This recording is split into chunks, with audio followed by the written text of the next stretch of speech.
दोस्तों, इस समय हमारी वायुसेना के पास एक भी ऐसा फाइटर जेट मौजूद नहीं है जो स्पेशली इलेक्ट्रॉनिक वॉरफेयर के लिए बनाया गया हो।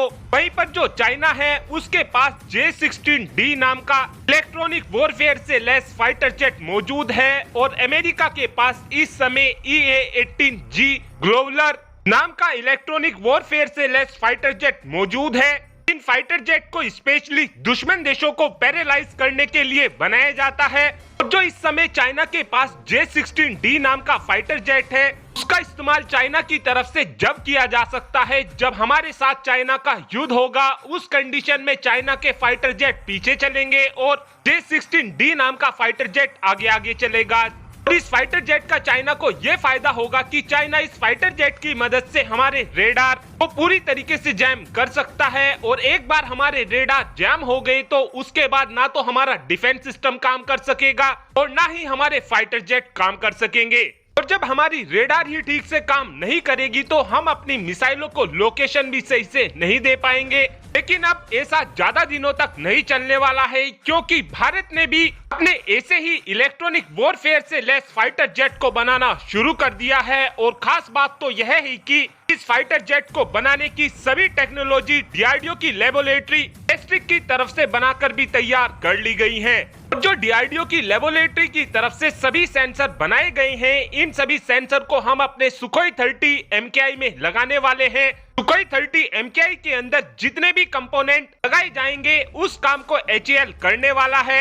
इस फाइटर जेट को हकीकत में बदलने के लिए HAL ने फिजिबिलिटी स्टडी को भी पूरा कर लिया है जिसकी एक रिपोर्ट बनाकर हमारी वायुसेना को भी सौंप दी गई है। और अब हमारी वायुसेना की तरफ से एक्सेप्टेंस ऑफ नेसेसिटी को बनाकर डिफेंस एक्विजिशन काउंसिल को दिया जाएगा। इसके बाद ये प्रोजेक्ट अप्रूव हो जाएगा। आपके याद ही होगा हमने प्रोजेक्ट नवचक्षु भी शुरू किया था जिसके तहत हमने सुखोई 30 MKI में नेक्स्ट जनरेशन के रेडार वार्निंग रिसीवर को भी लगाया था, जिसके कारण अब हमारे सुखोई 30 MKI को वो क्षमता मिल चुकी है कि हमारा सुखोई 30 MKI काफी दूर तक दुश्मन देश की रेडार का पता लगा सकता है, जिसके कारण हमको अपने सुखोई 30 MKI में अब लो बैंड और हाई बैंड जैमर को लगाने की जरूरत नहीं पड़ेगी। इससे अब कहीं ना कहीं ये बात पूरी तरीके से साफ हो चुकी है कि हमारी वायुसेना को जल्द ही चाइना के J-16D जैसा ही फाइटर जेट मिल जाएगा जो चाइना के J-16D से ज्यादा शक्तिशाली होगा।